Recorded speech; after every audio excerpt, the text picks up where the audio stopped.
Hi, welcome to our Pharma Topics channel, which aims at simplifying the pharmacy subjects and allied health sciences subjects.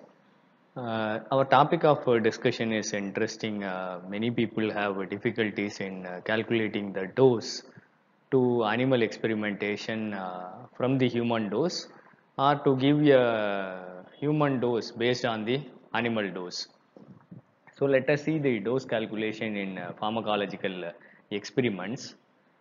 In pharmacological experiments, there are different kinds of species which are used: mouse, rat, guinea pig, rabbit, dogs, monkeys, and even baboons, and even other species are also used. For dose calculation, basically three important information is needed: body weight, then body surface area, and a safety factor. So all these things, they have a calculation based on the body weight, body surface area, and the safety factor. There are different formulas for it.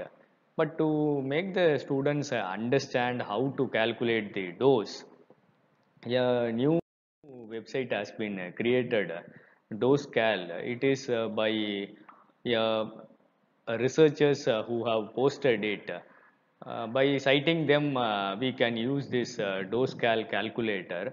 The site appears like this: DoseCal, a virtual calculator for dosage conversion between animal species. So you can select the from, you can select to, you have to feed the weight in kilograms, and the dose to be converted, you have to mention the human dose or the animal dose.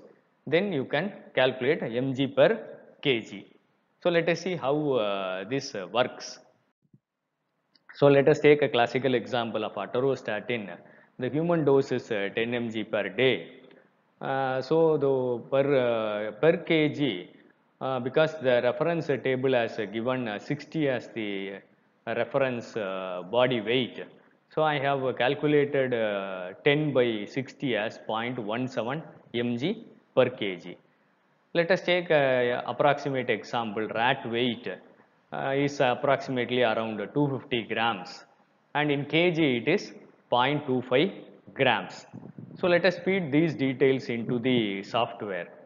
So if we feed, I want to convert a human dose to a rat dose. The body weight of the rat is 0.25 grams, 0.25 kilograms, and the dose to be converted is zero point 0.7 mg. Let us calculate. You click the go button. So it gives a data that 0.26 mg has to be given to the rat. So it is a very excellent work done by the researchers. So we have to give credit to them. So I thank them. They have made it useful for all the pharmacy professionals and students and even the researchers to use this site. So next important thing is volume calculation for dose administration in the preclinical studies. How much volume has to be injected to the rats or the mice? So let us see some examples. There are different routes of administration in case of these animal species. So I have taken only two examples for mouse as well as rat. I have taken four routes of administration: peroral, subcutaneous, intraperitoneal, and intramuscular. The maximum volume that can be given peroral in a mice is 50 ml per kg, and it is around 10 ml as the normal dose. So maximum we can give 50 ml per kg. Whereas in case of rat, it is same, but only we can give 40 ml per kg as the maximum dose. In subcutaneous injections, we can give the mice 10 ml per kg as the normal dose. It can exceed up to 40 ml per kg.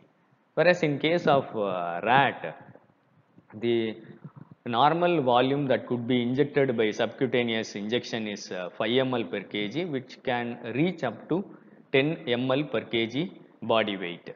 Similarly, for intraperitoneal route, in case of mouse, it is 20 ml per kg body weight, which can exceed up to 80 ml per kg body weight. In case of rat, it is 10 ml per kg as the intraperitoneal route, which can exceed up to 20 ml per kg. For intramuscular injection, you can give 0.5 ml per kg per site, whereas it is 0.1 ml per site for rats. So you can see as the species size reduces, the body surface area increases. That is why it is showing as increase ml. So this has been taken from a literature. Let us give credit to their workers. I thank them for their excellent work. I hope this will be useful for the pharmacy students, particularly the 6th semester practicals. It will be useful for them. It's a nutshell information of how to calculate the dose. If you are given a dose, you can use the software. If you want a particular volume to be injected, you dissolve that dose in a desired stock concentration.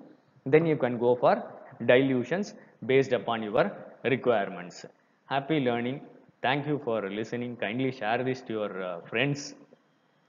Kindly subscribe to our Pharma Topics channel for getting more updates related to the pharmacy topics. Thank you.